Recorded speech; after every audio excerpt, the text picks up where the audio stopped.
Bonjour à toutes et à tous. Alors, moi, je viens aujourd'hui vous expliquer comment moi je procède quand je veux faire un modèle de perle à main.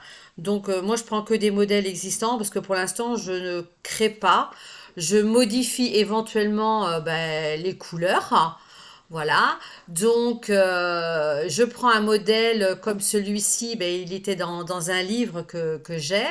Et dans ce modèle-là, il faut qu'une plaque, parce qu'il faut savoir qu'une plaque, c'est 29 pointes comme ça, et 29 pointes en fait en tout, hein, dans le sens de la hauteur, largeur. Et un modèle comme ça, en fait, quand je le découvre sur le net, eh bien, il faut compter le nombre de perles qu'il y a dans le sens de la hauteur et au plus large pour savoir combien de plaques il me faudra. Donc un modèle comme ça, après avoir compté mes perles, ben, je sais qu'il me faudra 3 plaques dans le sens de la largeur et 4 plaques dans le sens de la hauteur, ce qui fera 12 plaques en tout. Donc c'est vraiment un modèle très conséquent. Moi personnellement, je pense pas que je vais le faire. Bon, après, si je devais le faire, bien sûr, il y a peut-être des petites choses, des petites couleurs que je changerais. Et puis celui-là, bien sûr, il faut qu'une plaque. Donc une fois que j'ai sélectionné le modèle que je veux faire, donc là, pour commencer, je vais compter le nombre de pointes qui sont vides. Et bien sûr, je vais compter à la première pointe qui est pleine. Et comme ça, je vais pouvoir monter tout doucement. Moi, souvent, je commence par le bas.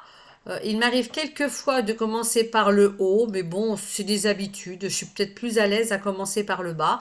Peut-être qu'il y en a qui commencent comme ça, en hauteur, puis après qui descendent. Tout dépend comment on est à l'aise pour mettre ces petites perles.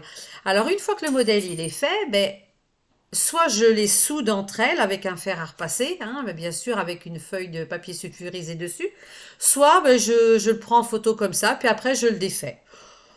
Voilà, ça dépend si je veux garder le modèle. Ça serait un modèle comme ça. C'est sûr que là, je le souderais parce que vu le temps qu'on y passe, après, on a envie quand même de les garder. Mais des petits modèles comme ça, à moins que ce soit pour les petits enfants, oui, je peux éventuellement les coller aussi. Ou m'en servir de déco. Donc voilà comment je procède. Et puis voilà, ça me passe du temps, j'aime bien ça. Et puis écoutez, moi je vais vous souhaiter une bonne journée et puis je vous dis à bientôt.